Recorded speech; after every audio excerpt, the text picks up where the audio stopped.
That is never the case in my experience, ever. I'll give you guys an example. We worked with one organization. Their number one problem was managing overtime, unplanned expenses for labor. What they did was, okay, this guy called in sick. Julie, you're the closest one, you go with. I just picked the most expensive option that I have, and they did that all the time. So for us to figure out how to analyze that, we had to bring all of their labor data together. So this organization, national organization, has employees all over the country, thousands of employees. Some of these employees are hourly based, some of them are salary based. Some of them can only work a certain amount of time based on regulatory requirements. Some of them can work 3 days straight. Some of them can only work if they're certified in some areas. Some of them doesn't matter. There's 23 unions involved in this organization. Okay, so depending on what type of work you do, your discipline, you are going to enter your time, your hours, in one of 5 different labor systems. Okay, line them all up. You enter one of those, and that's just the hours.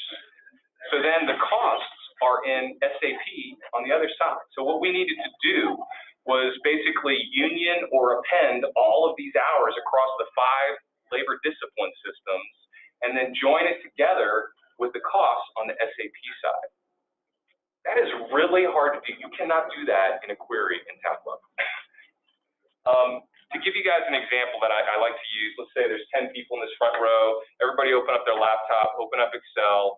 You guys, first column, please list all of the states of the U.S. So Steve, you may actually spell out every single state. Glenn, you're going to do the same thing, but you're going to uppercase. You, sir, you may use abbreviations. You look like you like extra credit. You may include Washington, D.C. and Guam and Puerto Rico. And Ben, I know you're a knucklehead. You're going to forget Rhode Island, right? So if I take all of your columns, sort them, and try to match them, none of them will be the same. And that is a very small set, a very well understood domain. And in this labor example, there's probably 20 or 30 of those dimensions that need to be blended together and harmonized. Much more complicated, less understood, very difficult to do. And that's just harmonizing the data. Now we need to put business rules on top. So this organization had what's called a 3 in 30 metric. So if you show up to work 3 times, or don't show up to work 3 times in 30 days, you're flagged. Okay, well, if I didn't show up last Monday and this Monday and the next Monday, that may be easy to do. But let's say last Monday, Tuesday, Wednesday, I didn't show up because I was sick. Is that one event or is that 3 events? Well, different divisions were doing different things. So, there's probably 12 or 24 different examples of rules we had to apply on that, okay? So this is why this is like 70, 80% of the work to get this done.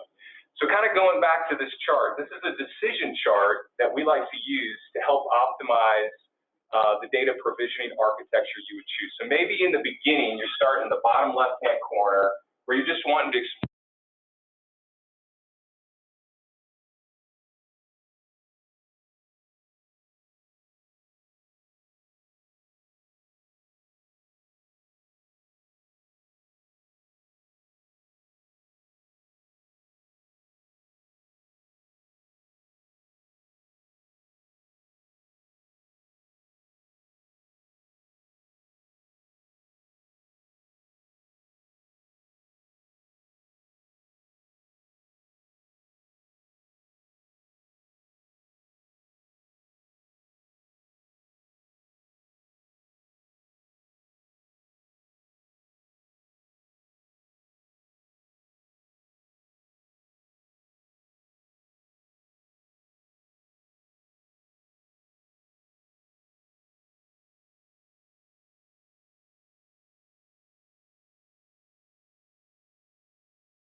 effective to spend that time to do that data integration. But that's a good model that we use. Okay? So they're all still alive, going straight into source system, data lakes, traditional star schema. It's all there kind of depending on what you do with the data.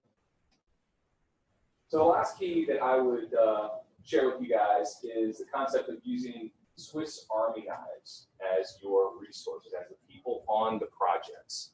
And I think this really came from my background and what I saw effective in my career. So I started out at Accenture. I was there for 8 years in the 90s. The last 4 years that I was at Accenture, I got into data warehousing, business intelligence, analytics. 6 years, the next 6 years after that, I worked with startup companies, either service companies or product companies, and continued to work on analytics. So after about 10 years, I had been doing this. I built a couple dozen of these systems. I was very fortunate to work with some of the luminaries of the industry at that time, Ralph Kimball, who invented star schema data modeling, and also Mike Stonebreaker, who created Postgres, the first relational database, and went on to really architect a lot of what's in Cloudera and some of the Hadoop ecosystems with parallelization and tokenization and columnar storage. And so I had been blessed enough to learn from those guys, and I had played every single role on these projects. So I was a Swiss Army knife. I could build one of these solutions all by myself. And I wasn't just a technologist. I could go into a CIO and speak with them about methodologies and approach and strategy. And I could also go to business executives and listen and understand their business and help them understand the enabling capabilities of these technologies and co-invent solutions with them. So what I saw at the time in 2005, and I see it even more today, is most organizations put like 30 people on these projects. And those people are very specialized in their role on these projects. You have a requirements analyst, you have a designer, you have a DBA, you have a Tableau developer, you have a Tableau tester, you have a UAT coordinator, okay? And so they're so focused in their role that nobody sees how all these pieces are going to come together to create a solution. And yes, there is a project manager on top that is managing the budget and the schedule and seeing things are on time, on budget, but they don't have hands-on experience in this stuff. And there's no brain that's really seeing how this stuff is going to come together. And as you guys probably know, a lot of this stuff is not cut and dry. You need to have hands-on experience in data integration, in data storage, and data modeling, and cloud computing, and analytics to say, you know what, based on this requirement, I could do it about 3 or 4 different ways. This is good, this is better, but I think this is probably the best we can do right here, and to create the solution out there. So that's really what I'm talking about, Swiss Army knives. Guys, and I'll explain here the definition. Expert level practitioners with number one, deep and broad, multifaceted, hands-on technical skills. Number two, they have strong business acumen. And number three, they have the chemistry to partner and co-invent with the business. And when you have those types of resources, and not 30 people on a project, but like 2 or 3 people on a project, the benefits of that are, number one, it's a lot less expensive for the customer. Number two, the design decisions are made with practical wisdom. These people are kind of like this council of wisdom together, Swiss Army knives. The batons are not dropped between team members. You know, when you go from requirements analyst to design to developer to test, things get dropped. All those roles are one guy on our project. All that is between 2 ears of the same person. It's not going to get dropped. Projects are delivered on time, on budget. Solutions have high quality. Business sponsors start clicking with the Swiss Army knives, and they begin to champion this. They are part of the project. They are proud of it. They're the cheerleaders. They are doing the demos. And therefore, that leads to greater application adoption by the users. And the resources, these Swiss Army knives, they're fulfilled. They're challenged. Every day is different. They're not typecast into a specific role. And last, the customer ROI is realized. So we strongly believe, as a tenet of who we are as a company, that small, expert generalists, these Swiss Army knives, are always going to be a large, specialized, kind of typecast type of organization and team. Okay. So just in summary, the 3 keys that I have shared with you guys is, number one, the approach. Do more showing and less telling. Number two, data storage, data engineering integration is really important. It's hard. That's like 70, 80% of it. And then number three is that using Swiss Army knives is a great way to do this. We've always been successful. We've had 15 successful projects at this organization with anywhere between 300 and 1,700 users in each of those applications. Okay. I don't know if I have any more time, but any questions, or am I done? Just a couple minutes. Okay. I'll hang out so you guys can ask questions afterwards too. Yes, sir.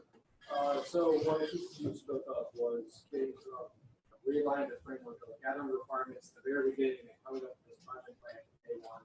Where reality is, especially Tableau and Agile approach, is requirements aren't really fully understood until you're People don't have the context, right? Yeah. With and definitely in the federal space, but many clients across the board not dealing well with uncertainty, or at least they just are fixed with this normal waterfall approach that they're comfortable with, and they just want requirements from day one.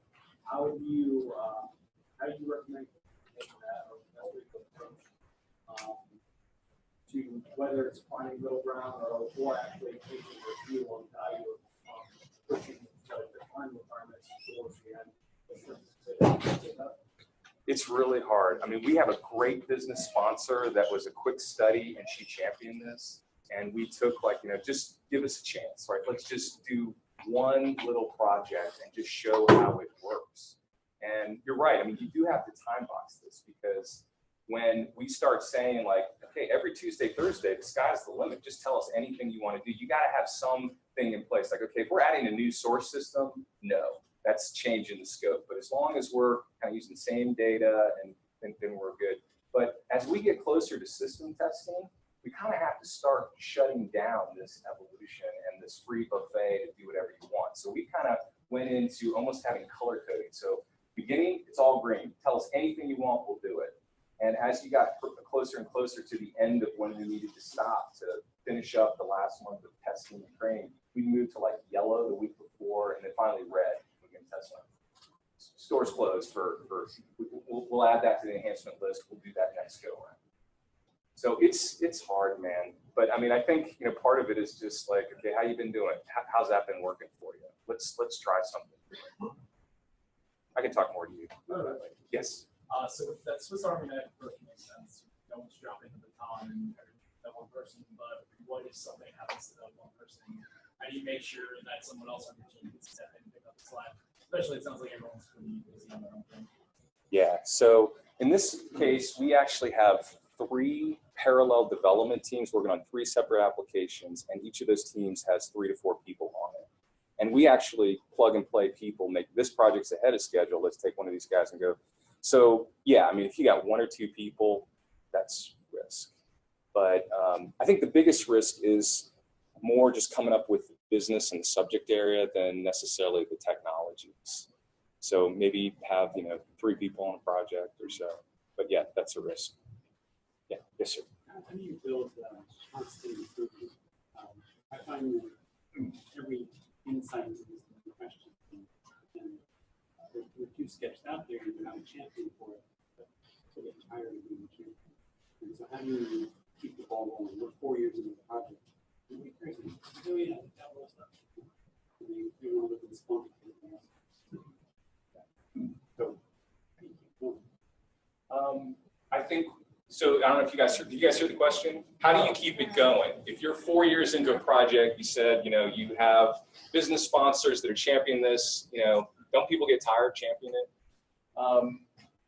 Yeah, I mean, I think for us, we were always really good about delivering something every 2 to 3 months. So there's always just new releases, even if the second release or the third release was in the same subject area. I think you're right. Like you release something, and even though you've evolved that with that champion, when it gets out into their user community, those guys are smart too. They're going to have new ideas too. So get them involved, say what they want, prioritize this, see if it's cost effective to add that on, and then do another release. I'm probably done, right? Yeah. Okay, I'm done. I'll be around. Thank you guys so much. Happy to talk to anyone.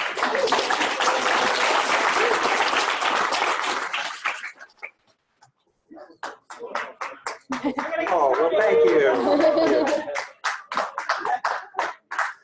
So How you all doing? My name is Steve Wexler. I'm the founder and principal of Data Revelations. Also, had I gotten my act together, I can actually make this thing vibrate when I only have 5 minutes left in the presentation. I forgot to do that. So I need someone to keep me honest because I can talk about this stuff for a long time and I want to keep it to a half hour. So do I have a volunteer who will kind of go 5-minute warning in 25 minutes from now? Yeah. You got it? Thank you so much. So this is dashboards for insight and impact. You are getting a preview of what myself and my fellow authors will be presenting at the Tableau conference, where it's called the Big Session on the Big Book of Dashboards. And what we are attempting to do, that is Andy Concrete's bookshelf. He has way cooler books than I do. And we are attempting to distill our combined 30 years experience in, we managed, I hope to do that, into a 448-page book. And then we're trying to distill that into a 45-minute presentation. And I'm trying to distill that even further into a 30-minute presentation. As Brittany mentioned, I'm the founder of Data Revelations, Tableau Iron Fist Champion, Tableau Zen Master, and one of the 3 authors of this book, along with Andy Concrete, who I hope a lot of you know. You've probably seen him present. He would have called it data visualization with an S, and would have typed in color, C-O-L-O-U-R, as the biggest Spicer. He is based in London. He's the technical evangelist for Tableau. He's a computer world columnist. And I hope many of you know Jeff Schaefer. He is a vice president of Unifund. He's also is the head of Data Plus Science, has a killer blog, adjunct professor at University of Cincinnati, and Tableau Zen Master. And 3 of us spent about 18, 20 months or so working on this book. And I guess one of the questions is, well, what is a dashboard? Stephen Pugh, who is an absolute expert in this, said, well, you have to define what a dashboard is. And we spent months trying to come up with the definition of a dashboard. And we went from 10 words to 50 words to 150 words, and finally realized it isn't that important. This is what we finally came up with. A dashboard is a visual display of data used to monitor conditions and or facilitate understanding. It is a very broad definition. So some useful graphics on your phone could be a dashboard. A report that gets sent out as a PDF, we consider a dashboard. We are much more concerned about if you have a predicament, or what we call a scenario. What is the collection of visualizations that work together that will help solve that predicament? Also, I think you've had someone who presented on this, so I won't dwell on it. We are big believers in this mantra of stealing like an artist. It's a very short book. You know, the book's kind of imposing. It's actually tiny and it's big type and lots of white space in it, but the sentiment is wonderful, which is we realized all of us got way better at what we did by seeing what others did, going, that's really cool, I should do that in my work, and that's very much what we want you to do with the book.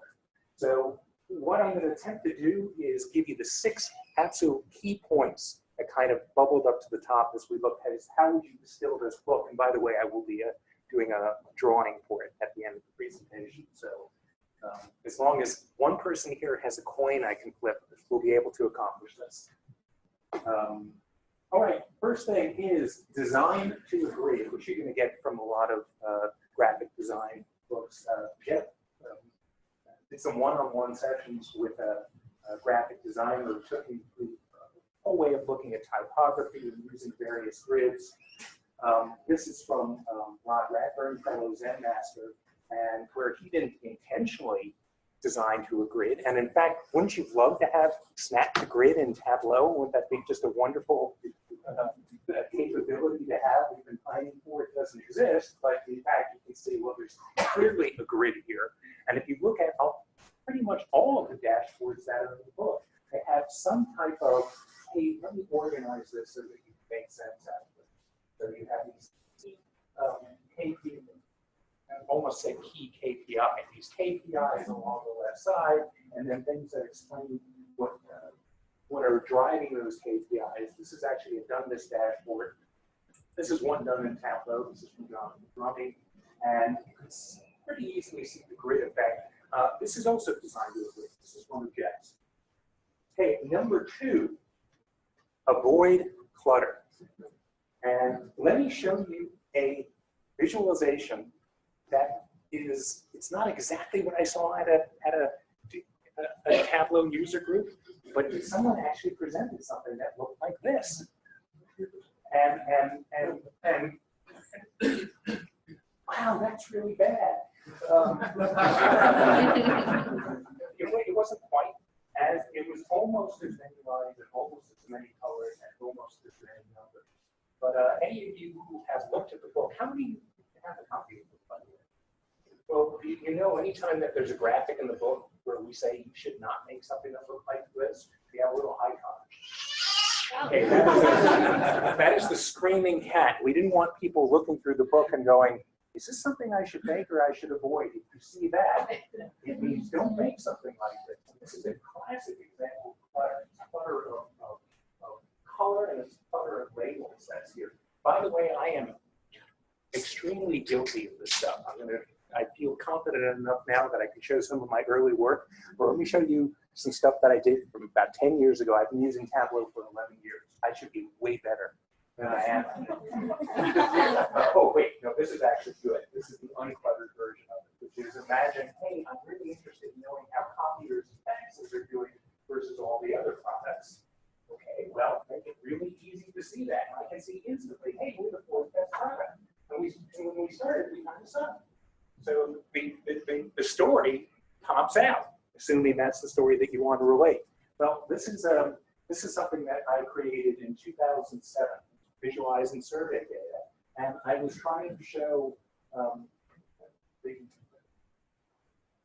proclivities of using certain approaches to e-learning and how they differ in the USA and internationally. And all the things I put in here were trying to make it clearer. And every time I put something in, I made it worse and worse. You know, that like the gray band and the yellow band and things like that. This is a mess. This gets, you know, big cat, ugly cat. So it turns out that grid lines, rules, numbers, labels, things like that, if you don't need them, they're going to distract. In this case, it turns out it's not only is it the clutter, it's just the wrong chart. You know, this is how, you know, I'm trying to show what the difference is. That's how I would do it now. And really pops out, and it's pretty easy to see. Another thing to consider when you are dealing with clutter is the use of white space, also called negative space. How many of you read books on desktop publishing at all? Yeah, you kind of learn that you see something like this where everything is packed together. They teach you, hey, you need to have leaving, you need to have leading, space that's between the lines, you have space before and after paragraphs, etc. So you get something that looks like this, you can interpret it and parse it. But the same thing, same approach to graphics and visualization. This is an early cut of the dashboard that eventually made it into the book. And there are a bunch of things that are wrong with it. Stack bars, or it's the wrong order. Stack bars can work well, but the thing that you want to have an overall comparison, and then you want the comparison of tickets that are open. So the other issue with it is this thing is kind of cramped. There's rules and borders that you don't need. There's no space between the elements. So I'm going to show you a redo of this where some of the charts are different, but really it's the same number of charts. They just breathe and are rendered. Oh, so this gets screened. This doesn't, and this is one of my favorite dashboards in the book for a variety of reasons, but I don't have time to go into it. It's a complete dashboard done by Jeff Schaefer. Now, here's another, if you want to see the compare the before and after of how the things look, it's really the same number of elements. Yes, presented.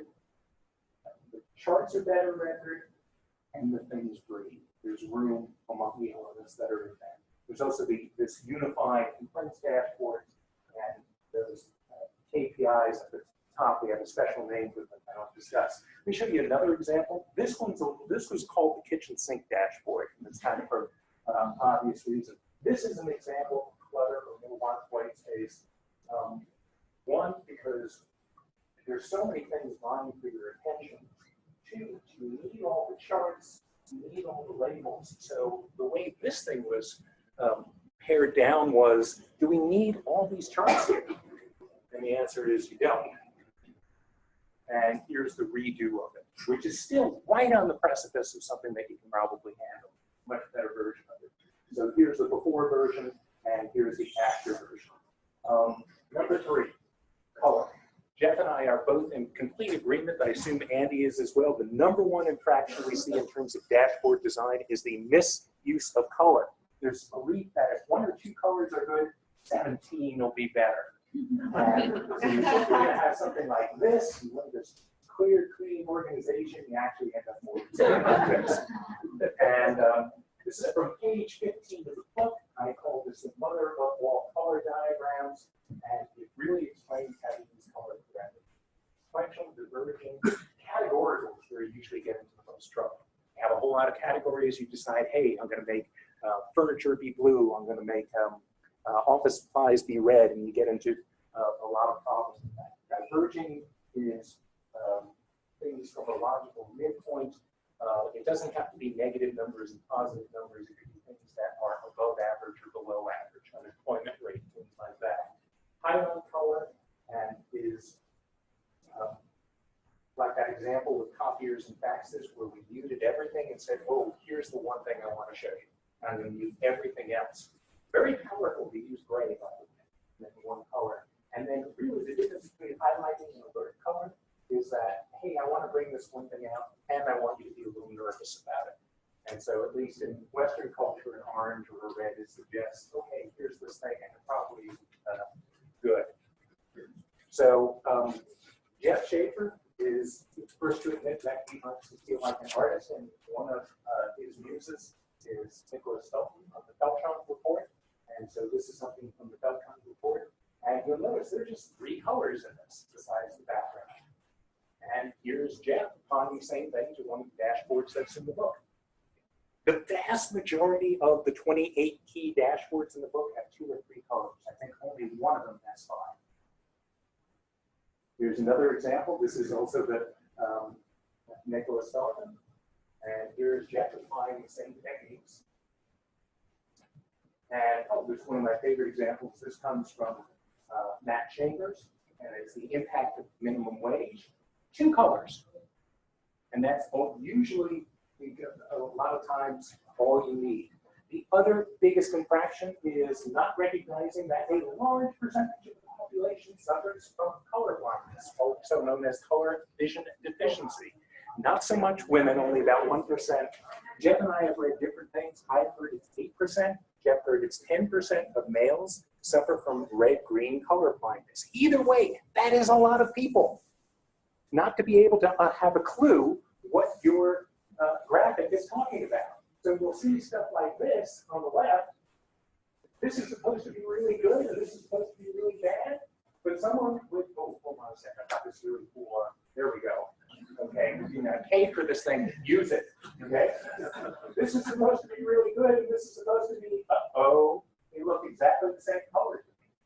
Now, I'm not saying, you know, you're gonna have fights about not using traffic light colors because people are used to it. So we will arm you with how you can have traffic light colors and get away with it. So this is an example of something which is that would get a screaming cat. This is the traditional traffic light color palette, and this is what it looks like in a colorblind simulator. And I can recommend a killer colorblind simulator to use. So here's this image. What would it look like to someone who suffers from red-green color deficiency? By the way, it isn't just red and green. There's other color combinations as well that can cause problems. Here, if you just darken the red a little bit and lighten the green a little bit, you're going to have something that people with color blindness can distinguish. And if you add a little more blue to the green, which I'm about to do here, there we go. You've got something which is, hey, that looks like traffic light, doesn't it? When you say that's red, yeah, that's yellow, and that's kind of green. And down at the bottom, someone with color vision deficiency won't have a problem with it. So, and here's an example in practice. Red and green on the left, and then something that doesn't look like just brown and brown on the right. Okay, 4th item is font contrast and band, or who gives a font? Band stands for big ass numbers, which I will explain in a minute. But most of the dashboards I see, there's a logical font hierarchy. Your head, the title of the dashboard is large, and then the main heading is maybe medium size. And interestingly, here, the color, you already have something which is big. You also don't need to make it a bold color. size of the font is usually relative to the importance of what's in there. I will rarely see footnote text that's in 20 point and a title that's in 12 point. I don't think you would ever do anything like that. And here's a good example of it in work. And let's discuss what these big ass numbers are. They're also called big angry numbers. Here is a snippet of the dashboard that we feature in the book. It's also, by the way, one that we feature in the two of the chapters that are available for free download and free online viewing if you want. And watch how much more effective this is when we add some elements to it. In this case, bags or big ass numbers. These are conversation starters and finishers up at the top. There we go. And it's kind of, well, here's the key things. If I were to distill this entire dashboard into 5 key things, it would be your fees are 3.8 million, but if you had your act together, you could be making 3.4 more million. And this is your new biz and opportunity and how much money you're spending on internal projects, and that you are overstaffed by 12.2%. And there are the headlines, and here are the details. And what I really like about those bands is they're also the color legend. So I now know what blue and green mean throughout this thing. Okay? Blue is how much I'm making. Green is here's how much I could be making if I got my act together. And you can see, I'd like to think that this group over here, like, okay, they got this dashboard and they realized how far behind they were, and over time they got better. And you can see, hey, our actual is much closer to we're fulfilling our potential. Here's a great use of the bands up at the top here, where total complaints, open, closed, and closed, open, and the like. And not only are these key findings from here, but I'm seeing that what the colors mean in each of these cases. So I know what blue stands for, and I know what red stands for. It's very effective. Tableau, and Andy has been working very much on this, has been doing eye tracking research. You present a dashboard to somebody, and what do they look at? Are they missing certain things? What should they be finding in? And want to show you some of those findings and some of the work that's been done. One is, what happens if you take the bands and put them down at the bottom? So this is the results of hundreds of people looking at this dashboard, for a short period of time. And you can see that when the bands are up at the top, that's what people are gravitating towards. Eventually, you put them down at the bottom. And there's some really interesting things that they've done with this, which is, hey, have we changed people's behavior initially when they're first looking at a dashboard by changing the size of certain objects? And on the left, we have the small band. Sorry for the flickering here. Not able to control that. And you can see, way more looking at the bands. And well, we've learned 2 things. People like looking at large numbers, and images of what appears to be a naked person seems to really attract people to this. By the way, Andy will probably be the first to tell you that we don't, change anything.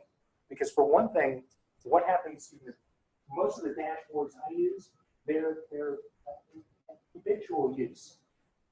People are used to looking in a certain place for certain things. This is more what happens the first time they use a dashboard. So doing some interesting things with this, but don't make any conclusions. But you can change where people look by creating large numbers and displaying them prominently, and that will become the first place people look, not necessarily the upper left-hand corner. You can put it dead center if you want to do that.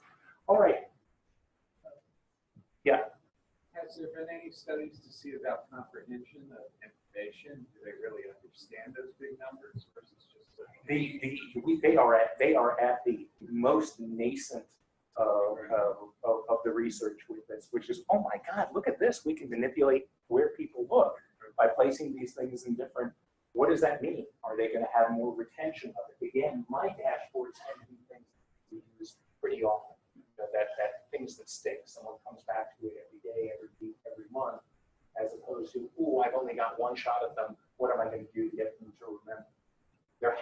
some research on that. Michelle Morgan has done some research on that. And the number one thing that will add for retention is some really catchy title.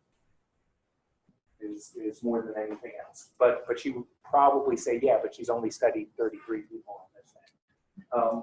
If I had to give you one overarching thing of the 6 things, it would be collaboration and finding people to tell you when you're full of crap, or that your visualizations aren't working, or maybe that you can make them a little bit better. Absolutely the overarching thing of this is find collaborators and iterate, iterate, iterate. People have asked me, how is it that 3 people can write a book on this thing? How did you divvy this thing up? You know, didn't you get into disagreements? Did you have debates about things? Did you have fights? We had disagreements, we had debates. I don't think we ever had a fight. But the reason there wasn't a problem was, it's not like a band that splits up because of artistic differences. We weren't trying to make art. We were trying to seek clarity. That's not to say we didn't want dashboards that looked good. We wanted dashboards that were beautiful, but first and foremost, we were always searching for clarity. So we had a common goal in this thing, which is whenever you create a visualization, you want to provide the greatest degree of understanding with the least amount of effort. You should always ask yourself, is that happening? Or did you do something because it looked cool? It's hard to resist if you have to make things cool. I want to show you a really good scenario from the book. So I had taught a Tableau class. I thought I had done a pretty good job. Someone came up afterwards and said, hey, I really enjoyed the class, but I'm stuck. I don't know how to visualize this situation. How many of you ever have to look at churn or attrition? Either employee turnover or subscriber churn. That's what this is here. We have these different divisions, and we have subscribers. We are gaining subscribers and losing subscribers. Hey, in January, 125 people signed up, but 35 people decided not to renew. In February, 119 people signed up, and 79 people. How do you visualize this? How do you see where you're doing well? How do you see where you're doing poorly? This was my first attempt at it. Okay, I'm not going to explain quite how it works. You know, Tableau is phenomenal at allowing you to try, well, maybe this will work, maybe that'll work. Let's see if this other thing happens. This is a collage of the 32 different attempts that get this thing to work. It was much harder than I thought it would be. It probably took over time, back and forth, about a year to do this. Here's an odd experiment that some people really liked, which is the gray bars are the people coming in, and the red bars are people, or the gray mountains, the gray area chart are people that are coming in, and the red are people leaving. Now, normally you would think people coming in go up, and the red people leaving go down, but if you superimpose it this way, you can see where people leaving exceed people, and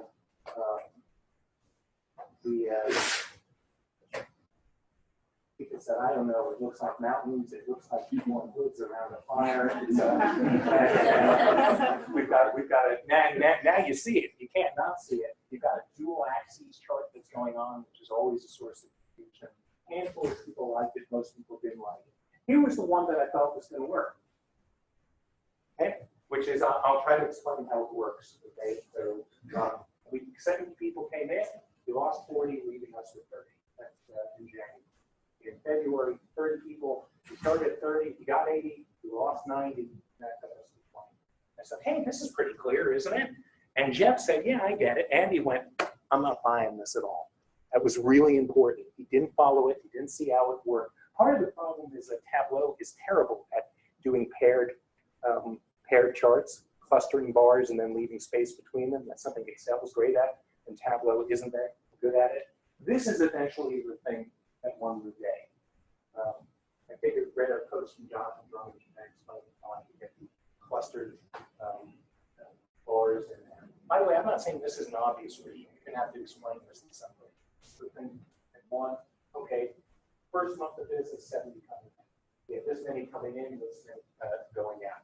Also, there was a requirement from the client. It said, hey, in our organization, yeah, we like charts, but people want to see the actual numbers. So initially, my dashboard had the numbers that would support the chart. Jeff said, I'm not buying this. You can do better. You know, just having half the dashboard devoted to a bunch of numbers. That's not visualization. That's, you know, that's a spreadsheet circa 1986. And he was right. So we had the highlight table, and now, oh, I can see where things are really bad, where they're really good on an individual basis. And this was the dashboard that made it into the book. Having now read the book, I wish I could fix this. Because if I could change one thing, I'd put some bands in it. You know, I would have like the key things saying, here's how many gained, here's how many we lost, our net, what our best month was, etc. I tell you, this is phenomenal. I may finish like 1 minute early. Call Guinness. This has never happened before. In any case, there should be lots of debates. That you want someone, how can I express this? You spend a lot of time on stuff, you use your fresh eyes, the stuff that's maybe obtuse, it's really clear to you. You know, so you need someone to look at it and say, hey, this isn't cutting it for me. Okay, so where do you find collaborators? Well, this would be a great place to find collaborators. Find someone whose work you like and say, look, I think you do good work. Do you mind looking at the stuff that I'm doing? Look at the things people are posting on Tableau Public. When you find someone whose work you like, send them an email. That's how I met Jeff. He did a quantified self. It was the feeder contest for the Tableau Iron Viz. He made this incredible visualization, discovered that he was a musician, as am I, said, man, this guy does great work, and we have something in common. I want to meet this guy. Read various blogs, and when you find someone, send them a fan letter or whatever, saying, hey, I like your work. Can I send you something to look at? They'll probably say yes. And finally, bringing this all back home, yes, steal like an artist. We want you to borrow from the book heavily. And I would hate for you only to look at scenarios that are specific to your industry. This is one of my favorite dashboards in the book. It's from Andy Kirk. It's designed to be used on a phone. It is in practice for a professional British soccer club. And everybody on their phone gets this the day after a match. It tells them what their performance is. Here's how you read it. The yellow dot is here's how you did yesterday. The red dots are here's how you did in the last 5 matches. And the green dots are the older ones. That is a cool way to visualize time. I'm going to use that even though I never visualize sports stuff. So it's applicable to the type of stuff that I may be doing. This dashboard here, this is what it looked like early on when I met with the client. And we looked at an early draft of the book, and we started picking and choosing and stealing stuff. And we ended up with this, including the stacked bar chart that's over here. That stacked bar chart came from looking at Jeff Schaefer's complaint dashboard. We said, ooh, hey, there's a really good example of this thing. And look at this use of bands. We should probably put that here. And there were other things that we stole from. So it was a fascinating to see, go through the different scenarios and pick and choose liberally from it. Just look at the difference between these two things. There's a sea of numbers that don't tell you much, and there's incredibly rich stuff that's in the other dashboard. And so here are the 28 scenarios. And we want you to steal and borrow and beg. Well, not beg, they're yours for the taking.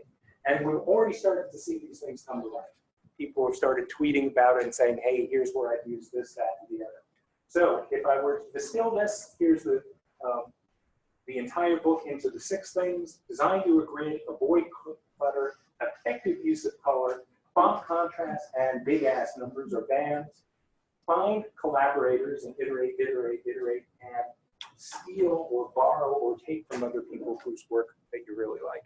And with that, does anyone have a coin? I do. Thank you. Just bring it back. I promise. Okay. All right. If you would like a free copy of the book, stand up, please. Okay. They can get a second copy of the book. Okay. I'm about to flip a coin. If you think it's going to be heads, raise your right arm. If you think it's going to be tails, raise your left, okay? It is heads. If you chose tails, please sit down, okay? If you chose tails, please sit down. So you have your left arm up. Oh, right. Oh, now you change. Oh, okay, got it. Okay. All right, now let's do this. Okay, now do this again. If you think it's going to be heads, right arm. If you think it's going to be tails, left. Is no one change? Someone's got to change. All right. It is heads. So please sit down. Okay. Sorry. All right. I'm going to do this again. Heads right, tails left. And here we go. It is heads. It's like Rosencrantz and Guildenstern are dead. Thank you for knowing the reference. All right. Heads or tails? Okay, we're getting down to a few. Heads is right, tails is left. It is tails. Okay, please sit down. All right, so we got, all right, we're getting down to the wire here. Okay, heads is up, tails is down. Sorry, heads is right hand, tails is left hand, and tails. Okay, we're down to 5. Okay, heads or tail. I need at least one. Thank you. Okay. And it is heads. Okay, we're down to 3. We need at least one of you to switch. One of you to go tails. Okay. Okay, we got 1 heads and 2 tails. Here we go. And it is heads. You got the book?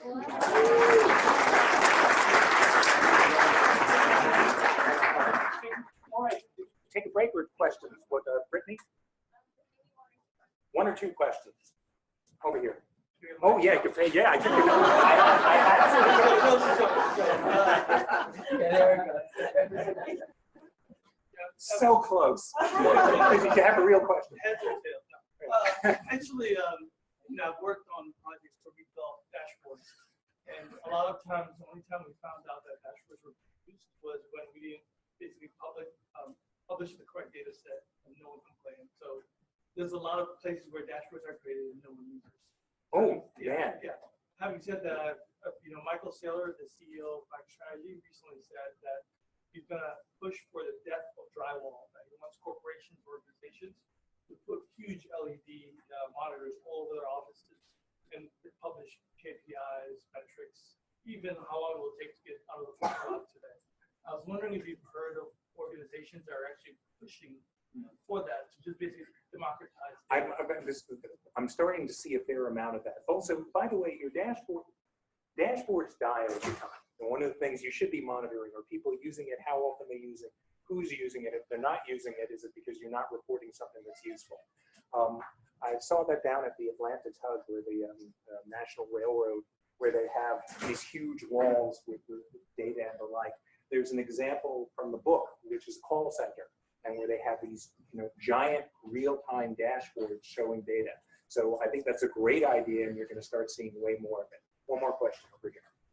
I love all these ideas. I really love to implement them. A lot of times I have clients who are just not willing to change what they want. They want to see because they want to see the facts they want to want. So I was like, if she's advice on convincing to build those things. Well, you need an enforcer section.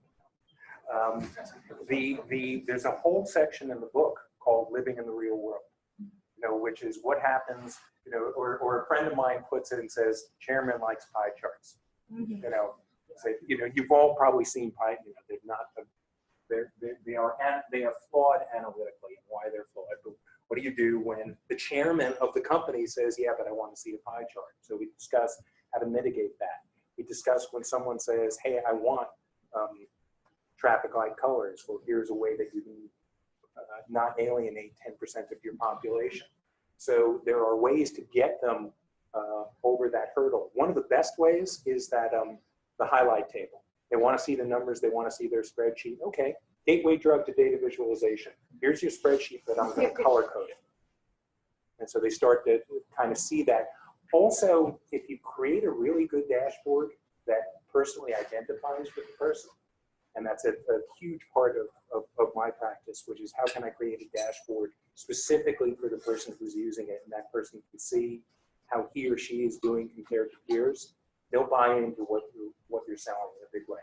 All right, I don't want to go over time, and there's beer, so thank you so much.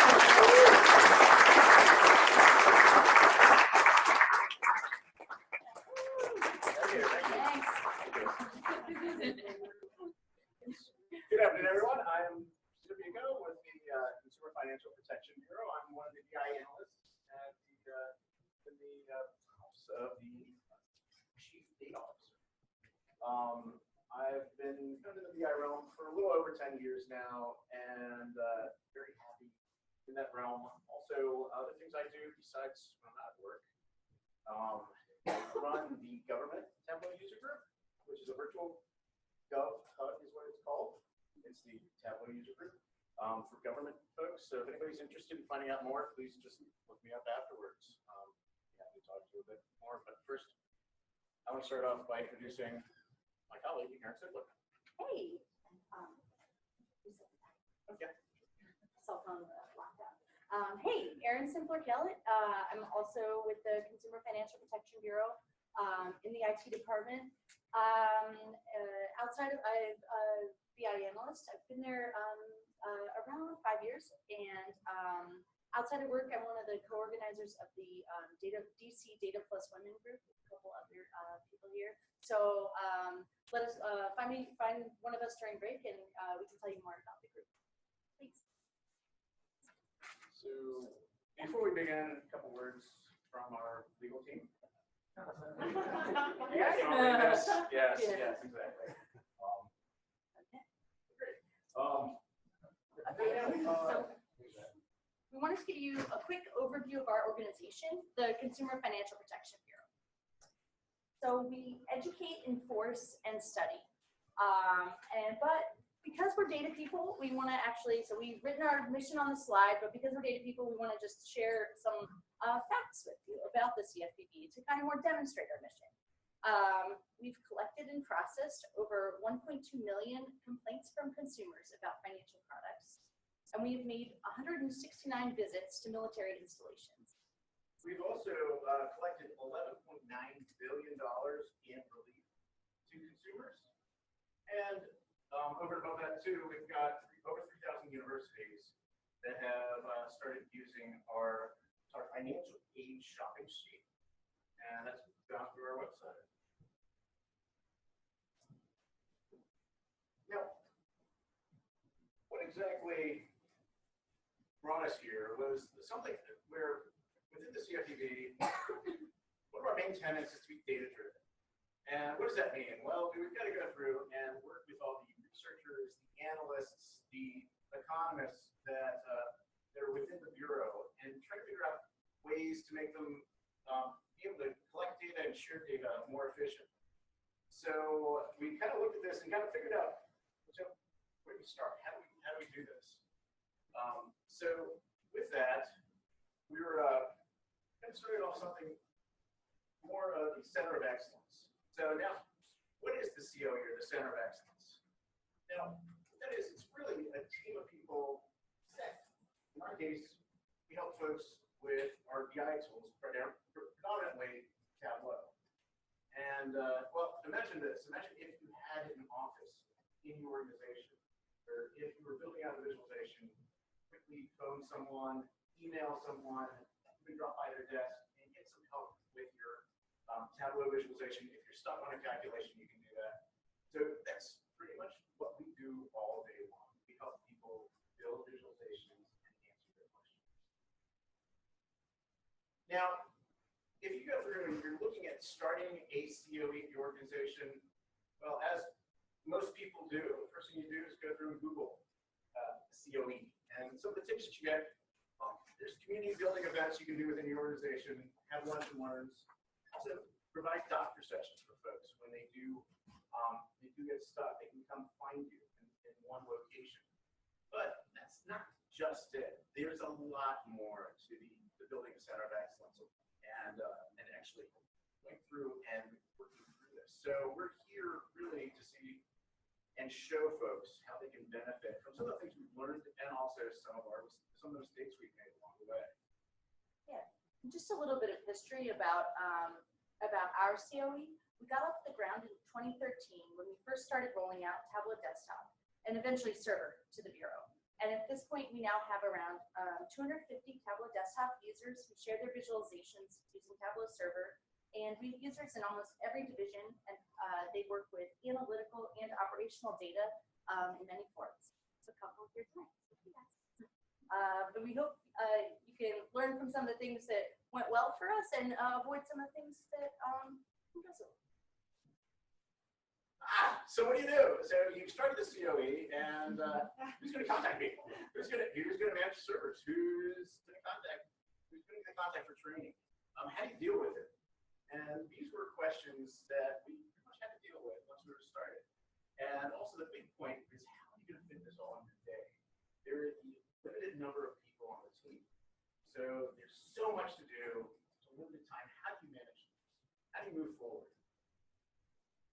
So to help you think about how to get started, we're going to break down the framework for our Center of Excellence. We'll talk about support, training, back-end work. Well, no time for back-end. We don't actually have time to talk about that. We'll talk about how we don't have time to talk about that. Yeah. And projects. So it all starts here. It starts at support. So one of the first things that we get is really people send us requests. This is kind of where the magic begins for our Center of Excellence. So with those requests, people can actually go through and start asking for desktop software. They can start asking questions based on the visualizations they're building. Other things like bugs and issues that they're having, and whatnot. So this is really where we have our first touch point with folks as they come through. This is also where we start to find out about their use cases and start to help. And also not just show that we're a service center, we really are a Center of Excellence. We try to go above and beyond just what most people expect. But how? So you can have intake come in any form. You can get questions in any type of format. We like to keep it a little more informal because people don't always know what they want. So if you have them fill out a form, and one form to request software, one form to request help, they may not know what they need quite yet. So one example is we've had managers ask for Tableau Desktop software, which you guys know is pretty expensive software, to view a visualization that one of their team members has already published to Tableau Server. So the desktop software won't actually help them and actually costs a lot of money. Whereas for us, they're giving them access to server is free. Something that also helps is keeping this seamless. We're trying not to be a service center. We're actually trying, not necessarily, we want to keep the pain out of this. So as Aaron said, keep people away from forms. We're never going to ask what your ticket number is. Try not to start off with having rebooting your PC. Questions like this. We do want to kind of move away from that view of we're not really IT.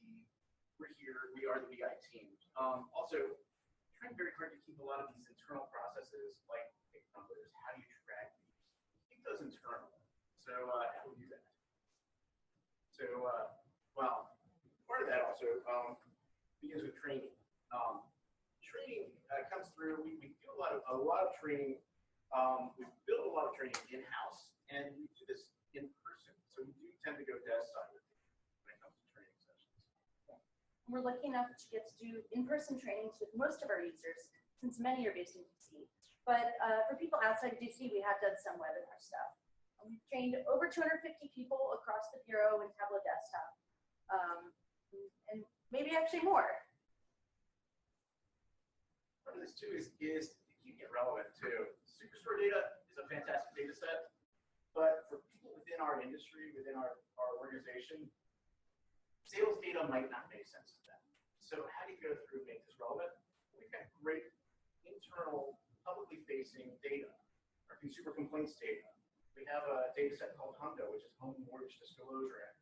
We use this and leverage this to actually go through and build our training sessions on. And it makes it a really, really great session. One tip also when it comes to building training sessions, don't necessarily want to build a training session with that person's data set. It can become too distracting at first. They start to see insights and the training will start to derail very quickly. So something that makes a bit more sense for them, but it's also very relevant too. And a couple other things we like about the consumer complaints data. So it's essentially one row is each complaint submitted by a consumer. So it's very clean data because we released it publicly, and so people did a lot of work to actually make it clean. And it's really easy to understand. So when you think of with Tableau, you're thinking number of records. That's actually the number of complaints. So it's really easy to wrap your head around. And we create our own trainings. And a couple reasons we really like doing this is it lets us customize it for our agency, and it also lets us deliver it on demand. So if a manager calls up and wants a training session for their whole team, we don't have to find trainers and contact a vendor and pay a lot of money for it. We can kind of make something happen in a week or two. Hopefully they give us a little more notice than that. We still have to plan it, but it gives us a lot of time there and flexibility. And it gives us the opportunity to iterate and continue to improve the training and what we cover based on the questions we're getting or the feedback or how it seems to be received. So our first level of training is the walkthrough. Now the walkthrough is for people as soon as they get a Tableau desktop license. We'll schedule either an appointment with them or we'll bring them into a room, try to keep it as personal as possible. And we also want to keep something. So it's simple that people can walk away from the walkthrough with a very simple dashboard they built. It's necessarily just a case for them to get their feet wet with Tableau, learn a good number of skills, and leave with something that they can actually kind of go back and continue building. So really, it also gives us a chance to connect with people at this point. We ask them about the use cases that they're working on, we find out about their data, so that we can actually continue on and keep contacting them about just any assistance they may need along the way. So some of the nice things about the walkthrough is it gives us a chance to really highlight some of our favorite features. So we also have what we call our level 1.5 or introductory training. And this one's a little bit longer, about like an hour and a half or so, 2 hours, where we do follow along demos and then also exercises. In this training, we really like to focus on some of the concepts that are a little bit harder to understand. So we go through some interesting chart types that get people out of that bar chart, the world that they're in. So maybe we talk a little bit more about highlight tables and that kind of thing. We also talk about the concepts like when to use measure names and measure values. What are measure names and measure values? And how does that, when do you use that versus dual axis and that kind of thing? The things that they've probably already been a little bit frustrated by, and says, oh, just Tableau can't do that. Well, no, it can, but this is how. We also briefly touch on calculations, where we talk about like kind of those easy to use table calculations and some calculated fields, some if-then calculated fields. The next level is the intermediate training, which is a bit more complex. And this is actually where we want to have most of the users at CFPB kind of working. It's a little more advanced. It's getting them to that realm where they can actually start to move on and learn a lot more independent. Normally for these training sessions, we'll ask the users to at least use Tableau for about a month, if not more. So they can come in with some existing skills, but on top of this, we'll go through and give them more, training on more complicated, complex chart types like scatters and bombs and all that. But also a little deeper into table calculations, if-then calculations as well. There's also a lot more focus on formatting. We'll also look at reference lines, and for fun, we add in the timeline. So we'll kind of finish this off with the timeline. It's a lot of fun. It was a lot of fun to train people to use, and we start to see them pop up around here. If you want a good blog post on how to do a tile map, go to Brittany's blog. She has a really great post on that. So a couple tips if you are going to create your own trainings, if you haven't done a ton of them, if you have more than 3 students, have at least one person lead the training, and then at least one person walking around the room answering individual questions. This keeps it moving in case someone missed one of the little clicks that they needed to do. One of our heroes also, Paul Banu, he's kind of the COE Zen master out there. If you're not familiar with his blog, check it out. But he suggests naming your training sessions. We started off with kind of a naming convention for our training sessions, which actually we didn't realize would be confusing. So the first one was our walkthrough. Our second one we were going to call Downtown. The next one Midtown. Last one Uptown. Didn't work out. Everyone got confused about Downtown. Well, which one was Downtown? The downtown office. So you have downtown New York and downtown DC, and then we have Yes. So we're going to revisit that. But it is actually a great tip. You do brand your sessions, don't name them after things that have other meanings in the organization. That's kind of the lesson learned there. And one of the things that we try and emphasize both to the people teaching the courses and the people that are learning Tableau is that it's a little bit like learning a new language. It also is a little bit like learning about a new way to think about your data. And so, fun fact, Cesar and I both used to teach English abroad. So we both kind of come to the Tableau training from a language teaching perspective. There's a lot of different words involved. There's fills and dimensions and measures, and not all of these will be clear to people at first, and not all of them. So it's important to keep that in mind as you're doing your training. So we've got no time for that. This in itself is a full presentation, but not to leave everybody empty-handed. There is a lot people will consider about back-end work. This is kind of the back-end work we look at. Really, a lot of it is just going through how do you go through and upgrade, stay on Tableau's upgrade schedule. How do you go through and manage things with service desk or help desk? There's a lot. How do you work on bugs with Tableau? A lot to be covered here. But we'll save this for another presentation. But we don't want to leave everybody empty-handed. I mentioned Paul Banu before. Also, Paul Chapman, fantastic blogs out there on the Centers of Excellence. Definitely go through, take a look at their blogs. They've pretty much written the virtual textbook, so to say, on COE setup. There's definitely a lot of other blogs out there. Fiona Gordon, great resource from Australia.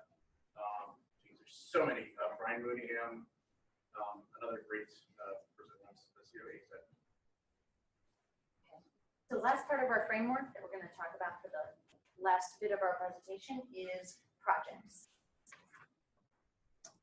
So when you as we started working with users, we found that users kind of fall into different buckets. So the buckets were helpful because they help determine how you drive an engagement. So there's a do it for me. So like you do the Tableau, I'll just tell you what I want. There's someone that really actually wants to do it themselves, and they might contact you if they have a question about a table calc, but they might not. And then there's people that really want to do it with you. So why we find these kinds of buckets helpful when kind of starting off working with someone is that if you think someone's gonna want to engage with you one way and it's actually a different way, you can find a lot of wasted time. So just one example, we built a beautiful set of dashboards for one user because we thought she wasn't really going to want to have to do that, and she would just keep them updated and we would be good to go. But after after checking in after a couple weeks, we learned that we're like, oh, those look a little bit different, and turns out she's like, yeah, I didn't understand what those other ones were, I just rebuilt it and to look like this. So okay, cool. So it turns out she didn't trust the dashboards or just didn't trust her ability to edit the dashboards when she needed to. So she actually needed to be a lot more hands-on involved in how the dashboards are being built. So that was like an eye-opening lesson of, oh, like try and suss out what they're really gonna need. And people do change. They don't always, sometimes in the beginning, they might want you to build something, but then hopefully once they see how fun it is, they'll they'll discover that they actually really want to be building it themselves. And so people will change, but try and figure out where they're at. So where we started off was traditional report building. This is kind of very waterfall projects type management, where we would actually go through, gather requirements, come back to our desks, build this, and go back and review with client. Then you kind of rinse and repeat. You do this all over again. Something we saw was that there were a lot of drawbacks to the approach we had. We would pretty much end up building the same dashboard 3 or 4 times before we really got any traction on it. It takes time to get to know the data. Also, your clients, they're not always vested in the results that you have from this. They require these ongoing updates, and then there's only a few of us on the Center of Excellence setup. Can't be everywhere all at once. So, some of the project requests, they come in, and I guess one of the questions that we had were, do we have the time, do we have the bandwidth to actually go through and build out reports? It's a very large time commitment, so if you're asked to do this, you're starting to set up a COE, be ready for the time commitment. It takes longer than you think because you will need to maintain it or change the titles or change the fonts or whatever, update business logic, things like that. So introducing the working session. The working session is something that Aaron and I had come up with. It's more of an idea. When it came to the amount of time that we were putting into building a lot of these reports, where, well, what is the working session? Well, it's perfect by bringing the right people into a room for very short bursts, maybe 1 or 2 hours. And what we're doing within this working session is we're working with the primary stakeholders, really, and trying to build something that they can leave with. It's not a finished product, but it's more just another trend. So why do a working session? So we prefer working sessions to traditional report building. Actually, number one, because they're really fun. We're data geeks and we get really jazzed about data, and we love brainstorming about how to visualize a certain question. And but other benefits include that it makes end users look really good. They can go to their boss after a working session, maybe even in just a couple hours, and they can say, look what I built. It's not like, look what I commissioned someone else that's in the IT department to build for me. It's look what I built. We also can hopefully steer our end users away from some of the dashboard traps. Like, don't hard code a date if you have a report that needs to get updated every month, or you have to edit it every month. Or if you have, don't do a 30 slice pie chart, please, like please. And we can also, through this, emphasize data visualization best practices to really make them, us, and the tool look good. So how do you do a working session? How do you put one of these together? Well, before the session, you pretty much want to go through and scope out the questions you want to ask people, and give them a little bit of an idea of what they're going to look at. We're going to show you that checklist in just a little bit. We want to also make sure everyone who's coming to this has data access, because there's nothing worse than getting through and finding out no one has permissions to see the data that you're going to be working with. Also, you just kind of want to go through and review the scoping template that we show on the future slide. So working session itself is about an hour to 2 hours. After this, everyone is exhausted, except for Aaron. Aaron can do these back to back in a day. But not 8 hours. 8 hours was too long. It was way too long. So dashboard away. Really, the idea is to get everyone there, and everyone who's got access, and really any kind of input into these dashboards in the same room, so you can actually go through and start building things. One of the items we have here is whiteboarding is okay, because you'll find that people in these sessions want to go through and draw out what you're thinking.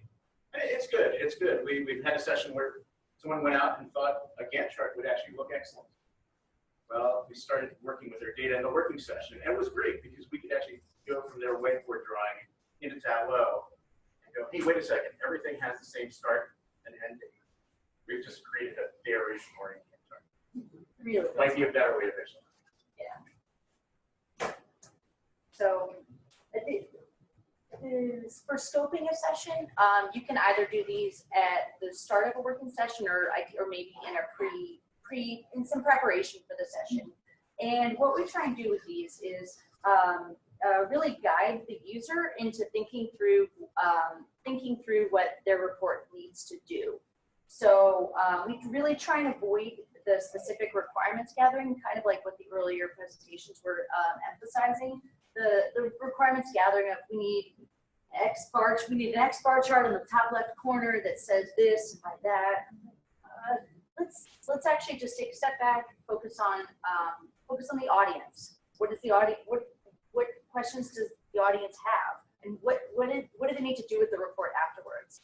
And having that list of questions can really help prioritize the working session. So as you go, it's only 2 hours. You only have certain things you can work on. So it helps you prioritize that time.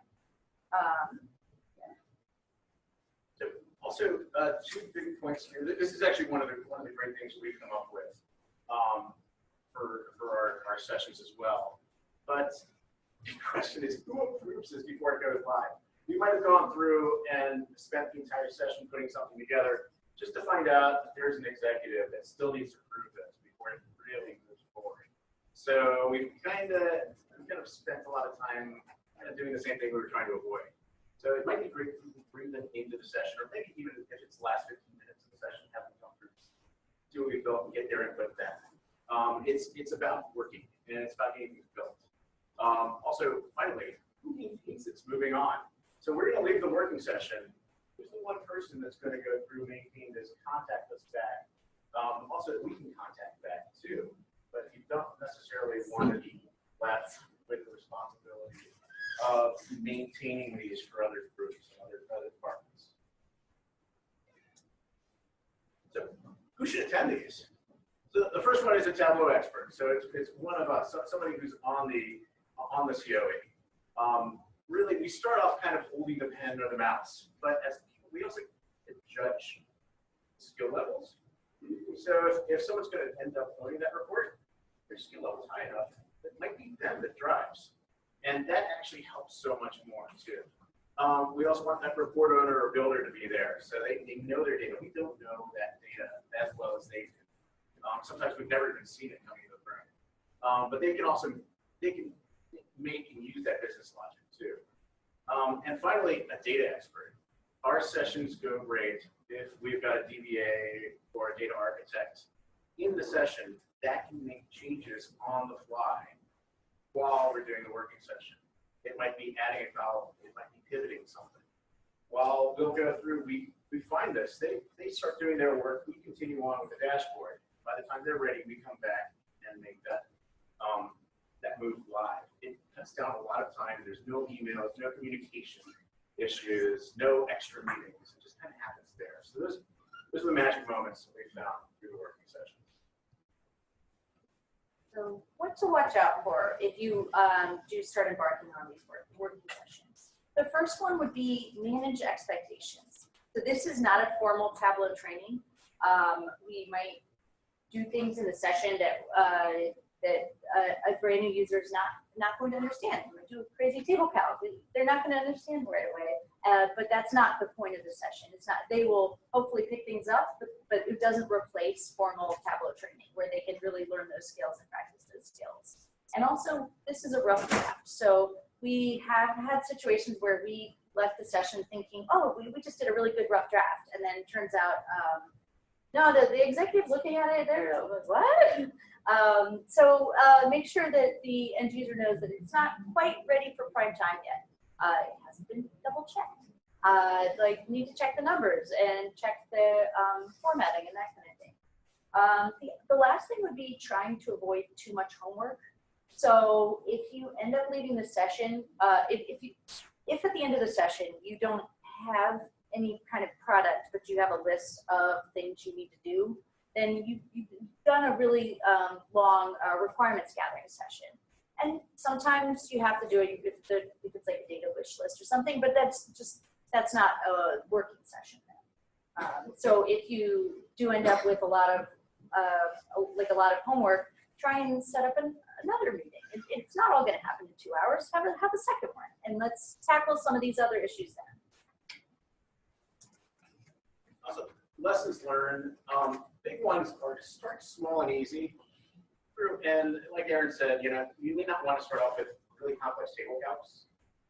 When you're starting off the working session, you also want to manage people's expectations too at this point. Sometimes you do want, as people do come in with that kitchen sink equivalent of, I want to show everything. Really, part of our role is to manage the working session and make sure it stays, it really goes along track and it helps everyone at the end. Go through and create something that they can live with. We don't really want to go off the rails too soon or too quickly. Other things can be constrained by perfection. There's a lot of, we really do want to nitpick little components and pieces about the dashboards. If I take up too much time, remind folks, it's just a draft. Other things, yes, transitioning reports. I don't know how many times we've gotten caught with reports as people leave the bureau. We actually have a lot of people that are moving upwards through the organization. Actually, we help a lot of people. We've seen a lot of people. It's funny, I was wondering why everyone tends to seem to be at like this intermediate level. We had a lot of advanced users just last year, but they all got promoted or they all found their positions and roles.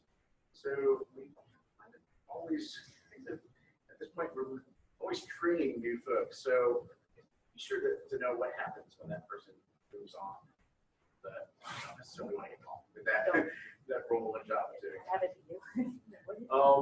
Also, you do sometimes leave the sessions with a little bit of work to do.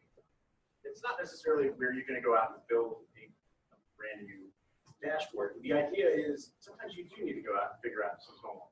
You need to go through and talk to data architects or data scientists, but try to minimize that. And if it's a case where you can actually go offline, do a little bit of homework, at your desk, and then come back for another working session, go ahead and schedule a second. And one thing that we kind of, as we're reflecting on this, we didn't really realize is that this is a change. This was a change for us from what we were used to in getting requirements, doing reports. So just be aware of reinforcing that for yourselves and for the team and revisiting how the process works for you. Because it can easily revert back to you just get your emailed list of all the things you need to do, and you do it, and then you just turn it back. And it's not quite what we wanted to do. Finally, teamwork. We are the BI team. We work with everyone on the team. We all have our different skills, and some of us might be better at really just going through the user interface itself. Some of us might be better at back-end work, table calcs, level of detail calculations. There are nice thing about having a team is you have someone to go back to. And this is something that we do, we like to leverage a lot. As a team, we definitely want to make sure people do not tackle it. The last slide, love your work and your team. Thanks, everyone.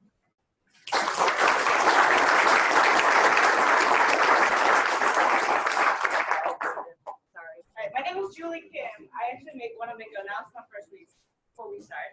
I'm part of the Data Plus Women organizers. Aaron Simpler here and Brittany Fong are part of the organizers for Data Plus Women. We have a new event coming up on September 25th. Yeah, Monday, September 25th. Happy hour? It's just a happy hour at the Big Hunt. Okay, where's that? It's in DuPont. Stay tuned for details on the meetup. Yes. But also, we are coordinating with the She Process Data. Yeah. Alex is going Data to is coming to the Northern Virginia area. We're having our first event on February 21st at 12 Southern Winery.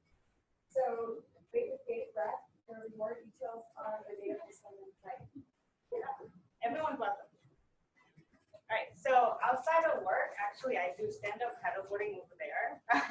Now you can really see, but that's what I do, and also the airport woman. Yeah. And for work at Deloitte, I'm a senior consultant at Deloitte, specializing in data management, data visualization, and data science work. Currently working for NIH. Also, I teach Tableau with Jillian, Stephen here, and also Sunny.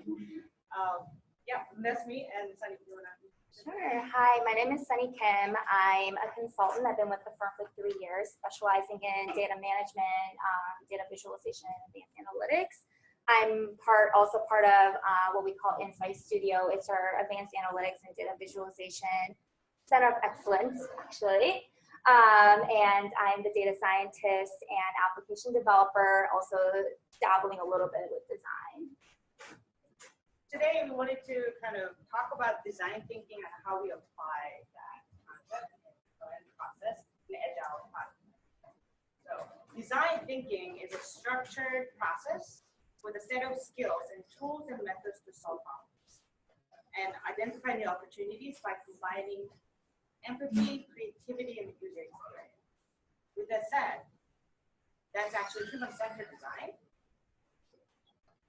And human-centered design actually puts people first. It's a methodology that drives towards solutions based on the voices and the needs of people. So with human-centered design, as you can see in the track here, right in the middle, all other elements. So what kind of questions are we asking for when we're designing human-centered design? Implement human-centered design. What is desirable for our users? So we can understand customers and their true behaviors and visions and goals for their business. And also what is feasible for our technology team. It teaches us how to understand the right problem and what are the constraints they need. And what is viable for our business. That's another question that gives us a new perspective that help our users to better understand their business and brand customers. So Sunny will actually go through the design thinking approach, and I'll switch so you can present. As Julie mentioned, design thinking approach is pretty structured, and then there are 4 kind of main components associated with it. The first being the research, and this is where you really identify the business problems and key challenges, and then you are identifying your key stakeholders who can kind of are related to these business problems, and then from there you're picking your 1 or 2 key personas. And second is visioning. So visioning is more of the conducting a business session with the key stakeholders that you have identified in your research phase. And then you're doing more of the persona development. Who are your end user? What are their challenges? And what are some of the key questions that they're asking on a day-to-day basis in order to make informed decisions? And then third is prototype, and that's where you really take all the information you have gathered from your research phase as well as the visioning phase and putting it on a piece of paper, literally, or you can, start wireframing using some of the tools like PowerPoint or Balsamic, which is my personal favorite, to kind of help visualize some of the key business questions that you have identified. And then the 4th one is really important. It's the iterate. Always be meeting with your clients and key stakeholders regularly, making sure you're getting feedback and getting some, and it could be little things as to what design changes they want and so on and so forth. So I'm going to explain a little bit about as to why research is a really important phase within the design thinking approach.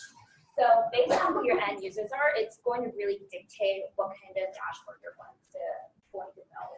For example, you could be working for an organization that's really focused on product sales. But based on who your end users are, they're going to be asking different business questions. So for example, a CFO is going to care mostly about very high level questions. Am I meeting my target? Are we as an organization meeting the target? Whereas the data analysts who are doing kind of the root cause analysis is going to be asking very specific questions and finding, they're going to be monitoring things over time and so on and so forth. So based on who your end users are, based on what kind of dashboard you're building it's going to really be different, even though it's part of the same organization. And then second is visioning. Like I mentioned, this is kind of what we call visioning session here at Deloitte. This is where you really gather your key stakeholders, and then you kind of go through these 4 different modules. First being persona development, really focusing on the end users. What are their challenges? What are their goals and priorities? journey mapping, what are some of the key interactions they have throughout their, throughout the day? What are some of the key activities they're conducting? The third being business questions. So again, what are some of the key questions that they're asking in order to do their day-to-day job? And then this is my personal favorite, draft flyer framing. I like to spend about last half an hour of the session kind of mapping some of the key business questions with some of the visualization. So I'm going to go through more in detail of what we actually do during envisioning session. So again, persona development it's really dedicated to the end users. We always like to have the end users in the room if possible. Otherwise, it's not really as meaningful. Maybe the other stakeholders don't really necessarily have a very good understanding as to what the end users do on a day-to-day basis. And we really focus on the roles and responsibilities, some of their goals, and what are some of the key challenges that they're facing. It could be technical challenges. Maybe they're having communication issues with other stakeholders. And then what are their key priorities, short-term priorities versus long-term priorities. Clients love this part because it's really a session or a time dedicated with them, and they can really talk about kind of what they do on a day-to-day basis. So journey mapping is also really great. You take all the information that you learned about the end users and you start to kind of parse down what are some key activities they do on a day-to-day basis, or even on a quarterly basis, depending on what questions or what problems you're trying to achieve. So the journey mapping could be for a sales manager, they're drafting a quarter report. It could be people who are some key stakeholders who are involved during this process. Maybe their division leads who are providing you with some data sets. What is the process that is, that's associated with the activity? Is it, on first Monday of every quarter, I have to email X, Y, and Z people and then ask for data in a certain time frame. And what are some of the data and technology associated with it? It could be I'm getting the financial data from Oracle database, or it could be I'm drafting this in Excel and making a report in PowerPoint. And the most important part of this journey mapping session is experience. What is their overall feeling towards this activity? It could be that I'm very frustrated because it's really hard to track down all of our stakeholders, trying to get all this information on time. It's a tedious and manual process. Or it could even be a positive experience. It could be like, oh, I love using this tool because it's seamless and it's great, and I hope to continue to integrate that with whatever you guys end up building for us. And the business questions portion is, again, really parsing out what are some of the key questions that the user asks themselves in order to make meaningful decisions. We kind of start off as like a high-level questions. I also have clients write this on a sticky note so that we can kind of move things around, start grouping them by some of the activities we identified in the journey mapping, or start lining them up with some of the priorities that we identified during the first development. So this is meant to be a very, like an exercise where they can get up, kind of start moving things around based on the conversations that are going on in the room. So you identify the key categories and then you start ordering them based on hierarchy. What I like to do is start off with some of the high-level questions. It could be, is my sales metrics on track? And then from there, kind of going down the list, more of a drill down questions that you would ask. And then this is a really good segue into drafting a wireframe. So like I mentioned, I always leave a little bit of time during visioning sessions to do a wireframe, like I said, identifying the key business questions and then aligning them with some of the key visualizations. And this is really meant to make sure that all of your business questions are in a logical order. I like to usually lay out some of the high-level questions in the top left, and then go down, drill down in mode, and then maybe you could be building multiple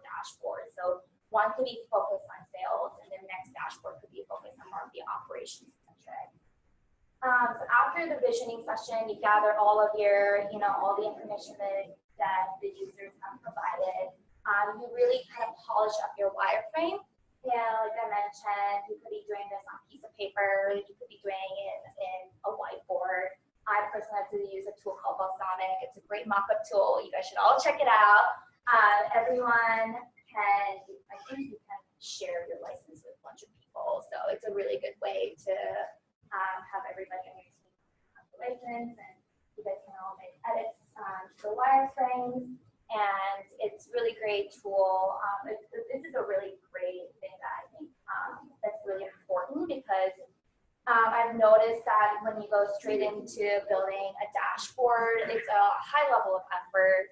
You're also getting the data. You're trying to track down people who can get the data for you.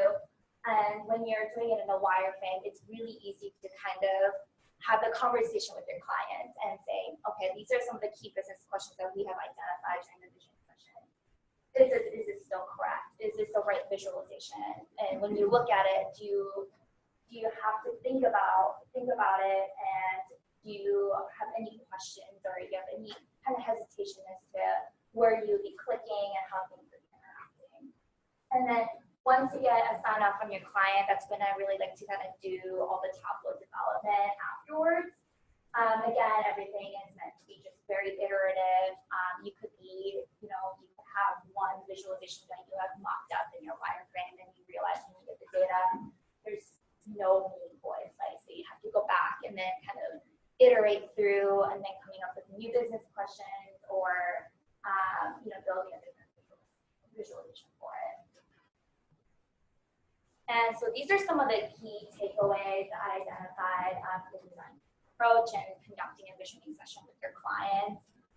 There are definitely a lot more do's and don'ts, but I think these are some of the things that I wanted to share with you guys. Do definitely consider your end user first and foremost. You're building the tool for them.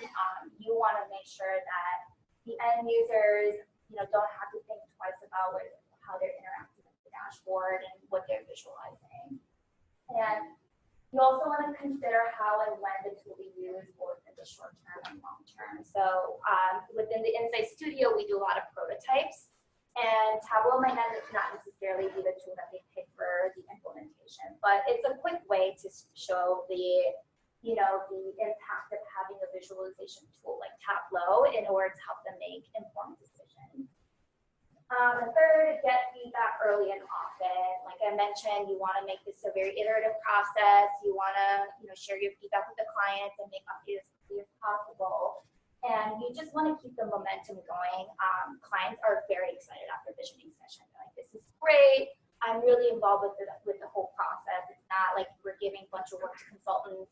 They're doing something, and then a month later they're coming back with a dashboard, and they don't really remember what they talked about. They're always involved with every aspect of the project. And the fourth thing, change your course based on feedback. You could have thought of a really cool visualization, like a Sankey diagram, but when the clients look at it, they're like, I have no idea what this means. And so you might have to go back and build a simpler visualization, like a line chart or bar graph, which is okay.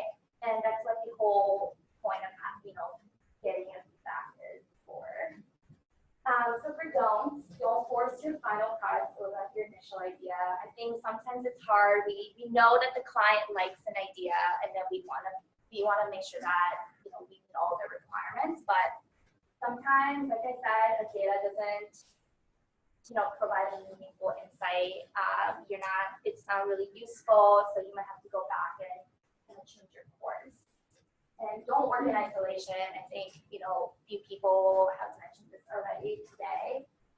It's meant to be a very collaborative environment. You should be meeting with your designers. You should be meeting with your developers and data scientists, and work together to make sure that everything is coming together seamlessly. And don't add complexity or functionality just because you can. Like I mentioned, don't build a Sankey chart because it's cool, or build like a tree map org chart because it's innovative. Sometimes a simple bar chart or line graph will be enough to answer the business question. And don't let your data dictate what you show your users. I have had a lot of instances where in a visioning session, we come up with a really great business questions or really great ideas, but there isn't a data to support that or to visualize it. But that doesn't mean that your work stops there. It means it's an opportunity for the clients to go back and start gathering this data. There have been instances where I build a dashboard and then maybe a dashboard is more for the future state. So what I'll do is kind of mock it up in a high fidelity or in an Adobe Illustrator to make it look like an actual dashboard and just pop that image in there and say, if you were to collect this data today and maybe a month from now, you can have a dashboard that looks like this, where you could be interacting and that could be interacting with the data that you have today. So these are the main key design thinking takeaways. And Julie's going to go over how this kind of aligns with the agile. So design thinking is agile. It's the iterative process that you go through, and you involve users during every step that you So design thinking process, so research, visioning, and prototyping and iterative, that all apply to agile process for data. So discovery process, the agile team will actually ask for business questions and collect requirements and user stories, the data, and then bring that kind of data. And after you collect user stories, requirements, you understand the business questions, and you can now start designing and build impact. An agile team will let you build an application that actually address the user stories and answer the business questions. So we can ensure that you're actually designing better. And then we'll do this. So we'll repeat that all over again. So I'm going to go through a little bit of the process that we go through. During the discovery phase, we'll define users. You might have many users. You come with a data set. You might have multiple users that might be interested in your data. What do? We have to define the users. Executives. We have different views of the data. Executives. As Sam mentioned, it might be very high level data. Division leaders. It might be high level, but maybe step down. So does it mean that we exchange data or the way we calculate things? Yes. And also team leaders might have very different views. So as you can see, like just finding users, who are your users are really beneficial for agile content. So next, I'm going to talk about actually collecting user stories. So user stories are really important because it addresses their stories and also answers the questions that you have. So I put some examples here that we use. For executives, they might have I didn't know like company ABC as an executive. I need to see sales and profit trends by division. So I can track of the divisional profit. And also I need to see the number of sales per employee so I can manage their performance. As an executive, I need to see number of stores available from customers so that I can actually send things like those, or like hurricanes and when stuff happens these days, I need to see everything. And is there a data for that? So, collecting this kind of user stories, as you can see, these are the business questions they need to actually address. And they need to actually be updated. And, the level of the hierarchy actually matters here. One user story might have 3 different kind of hierarchies. So, just focusing on that kind of user stories and really asking yourself whether you're really addressing and answering those business questions. Next. So now you have the business questions and stories and requirements collected. So you're going to have a visioning session, just like Sunny mentioned. And if you can call it visioning session, but if you have all the elements of the visioning session, that's a visioning session. So you're going to have that and build a wireframe and start designing. You're going to build it and then test it. But in this time period, the users are involved. We're going back to the user and say, what do you think? Did we answer your questions? Do you have any other stuff that we can answer right now? Or we can put it back to you. So this will be a sprint 1 for agile process. So I'm addressing user number 1 for executive, doing all the questions with visioning sessions, wireframing, designing and building test. We release. And then we go back to user number 2 and then building user number 2 and then actually do this process over until you have a final product. So as you can see, it's a very iterative and also agile. It takes whole team to get things together. Jillian is actually my friend developer. We just went through this process.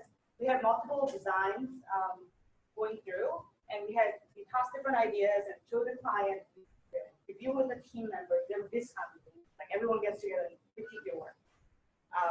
And you review with the client and the managers and all together and really talk about what, do we really address the questions here? We're going back to the user stories and business questions. Yes, we do. And then, what's the formatting? How do we want to do it? Presenting? What kind of chart type do we want? All are discussed to make sure that we're actually applying the data visualization as best practice. So, my thinking agile as in practice. The human sector really focuses on the end users of the product. We're reflecting their persona. We understand them. We put that matters. And we, the design is already responsive because we're building something that matters to them. And simple. We don't want to overcomplicate things, and if we can address it something that we will go to the next release or next sprint. You know, the agile process we're going to put in the product backlog to make sure that we address it later. So those are the impact of applying design thinking in the agile data visualization. And it's I think using this agile practice is really helpful to actually speed things up too. I mean, usually the agile practice is sort of sprints and you address it, but overall timeline, I think is more good, especially for data. Okay. Any questions? I went through fast. We were nervous. Who's done any of this kind of stuff with, or this kind of agile team-centered approach with other things like just a database itself, and not just the dashboard? So we've done it, and you can do it. It's harder because it's data. Just like you said, the back end. Oh, yeah. So yes, we've done it. We kind of went through it, but finding out the business questions are really important. So we go through that first. Discovery phase for that is kind of combining the front end and the back end together. In a way, so you understand what we need to actually curate. If you don't understand what to curate, then can't really answer those questions later on, or you can go back and So you have how you curate for the users 1, 2, and 3. How do you make sure when you get to 3 one? So so usually there's a hierarchy too. For the example that I'm going to use, there's a executive, divisional, and also team leads. So we actually share the user stories with the branch chiefs and the team leads. They all understand what other people are doing. And based off of that, we design something, and then we go back and everyone. So that process will make sure that you're answering the question. And sometimes I have to say about the scientific diagram can be helpful because I built one. It's cool. Yes, cool. it is cool, Really but cool. it has to be designed in a way that is answering the questions, and then it makes them fit. I would not design necessarily for the final product. I probably use it. It was a part of the prototyping to making sure the users are excited about the process. Hey, this is like the art of possible. You can build something like this Tableau, certainly doable. And they get excited about it. Like they want to show this to everyone. I'm like, no. We have to start collecting user stories, really address your questions. So. Yeah, and to kind of answer your question, I've been on projects where we have like a landing page, and then different dashboards are for different users. So one will be for a CEO, and then the next dashboard will be for more of the sales manager. So you can design it that way if maybe the business questions are way too different, and you can't really consolidate. You can build, specific dashboards for the specific users. And actually, going back to your question about the backend, right now I have a project that actually we're sourcing data from a really big source, and so we are addressing the executives and branch chiefs, but you might not address the team leads curated one. So during the sprint process, the backend is also part of it, learning at the same time. Also QA process. So like running at the same time, and so the teamwork is very important. If one thing's delayed, then other people actually feel that. Because you can't really build a design unless your data is ready. Still want to know, so most of your processes technology, is it only to Tableau or the PSP? No, Definitely not. I've done this for a click project, and I've done this for, just the wireframing component. So it doesn't have to be Tableau specific. For the Insight Studio at Deloitte, we are tool neutral. So we kind of let the users pick what tools they want to use. And sorry, I just want to follow up to that. So my question is, in the agile process, when you have so many different releases, and business requirements change over time. And I know that you keep the design simple, but how do you address, like, sometimes some of your clients, the entire team change, or something like that. How do you ensure there's a lot of efficiencies both the releases, but also through the entire process? Like, I've been in situations where the wireframe, like, these change the title of the chart. And I'm like, do we really have to spend 2 extra days on that? So, yeah. So I think it's important so for our team, I can give you an example. We have backups for everyone. If I can cover something, Jillian will cover, or Stephen will cover. We have the team itself actually is like, it's formed that way that we have enough people who can back you up. Second,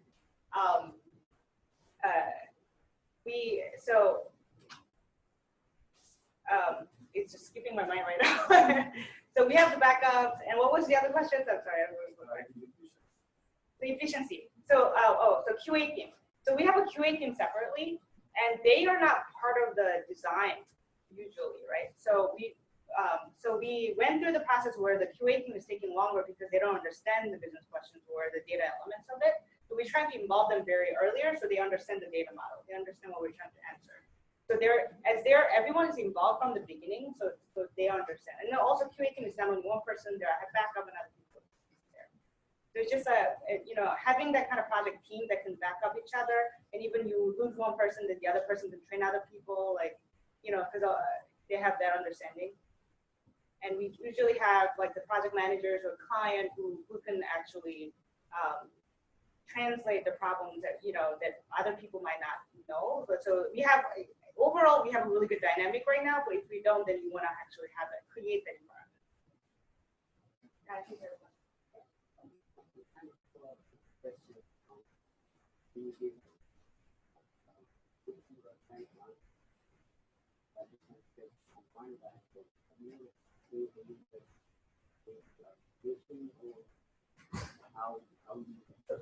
Yeah, so permission is really depending on the client. So executive use, if it's not sensitive, executive is okay with it. The team needs to do that because it's just aggregate that. But it really depends on what executive want. If the executive does they don't want to share that, and there might be other business needs, like that's why they're not sharing it, then we need to address the permission together. So we're going to define as we're defining users, we're going to talk about it. For different what kind of use cases. And Stephen actually, we have a compliance dashboard where some people can view this data, or that Tableau is great to set that kind of permission. So if I'm the team lead and the executive has very different in mind, but it's the same. Yeah. Okay. So typically, I'm new to the process of agile. But often my manager would ask, okay, if you're doing this, how long will it take? So when you're doing this process, there's a lot of iteration, etc. What is the typical amount of time you spend doing this? So typically, for the project that I have right now, I can give an example for that. Like we just have the sprint review actually. Talk about let's allow a little bit more time. Because everyone was kind of like working really hard, late nights and stuff. But the 3 weeks for the first sprint and 2 weeks for another one. So it would totally, the visualization itself, it took us maybe 2 months to get together. I mean, you can get it done that way because you're answering and you're simplifying it, but it really depends on the user stories you're defining as well. So unless you don't, like if you don't understand the user stories and how complex it is that you have to build, you have to communicate back to the product owner and say, hey, this is Scrum, and product owners have to get involved, right, in the agile process. So making sure that your client or the managers understand the process. So for me, I would say when we do a prototype for a client, it usually is about 4 to 8 weeks. that is starting from research, doing a visioning session, I guess like prepping for visioning session, conducting a visioning session, doing the wireframes, and then delivering like a Tableau prototype. All of that, I've done it in 4 weeks, which is, it's pushing it, but when you have a team, a cross collaborative team, it's very doable, but usually I would say about 8 weeks. And I think it's the iterativeness that is the important things here. You don't have to address everything. Like, that's why you have to kind of scope it. Like, for sprint number 1, we're going to address this kind of question. Number 2 and 3, and making sure if there are other requirements and then you're just throwing at you and say we can address that for the future release. We'll do that, and then we'll put it in the product backlog. Does the research bit include understanding how to do that? Yeah. So for my project, I didn't understand the system. Like, you have a separate system, you have to understand their data for acquisition. And I had to go in there and ask them questions. We had several sessions until we get to actually build something or doing even the for.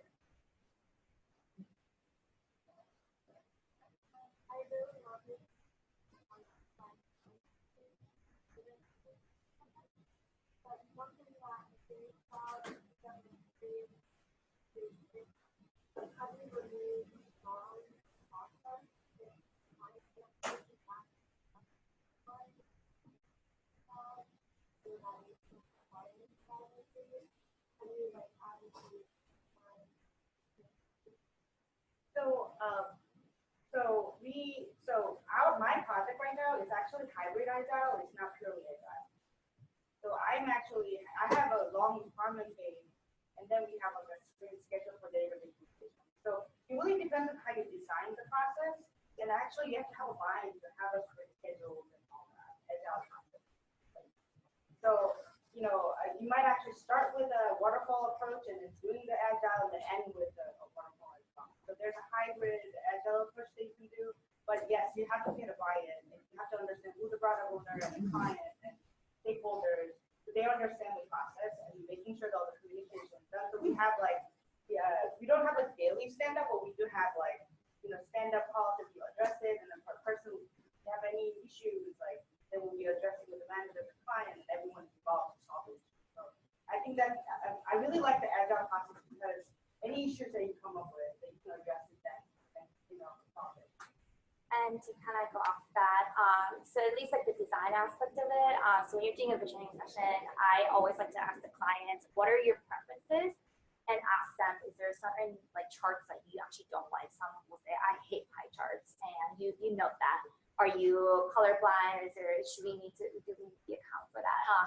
And really iterating through the wireframes and getting the client feedback, it's a really good way to get their buy-in. I would say some of the most difficult projects that I have in the past around design thinking or data visualization is when you don't have their buy-in. But when you are inviting them to do a visioning session like this, it really gets them really excited, and they're like, great, you guys are really hearing me and hearing some of the challenges that I'm facing, and gathering questions or business requirements around my needs.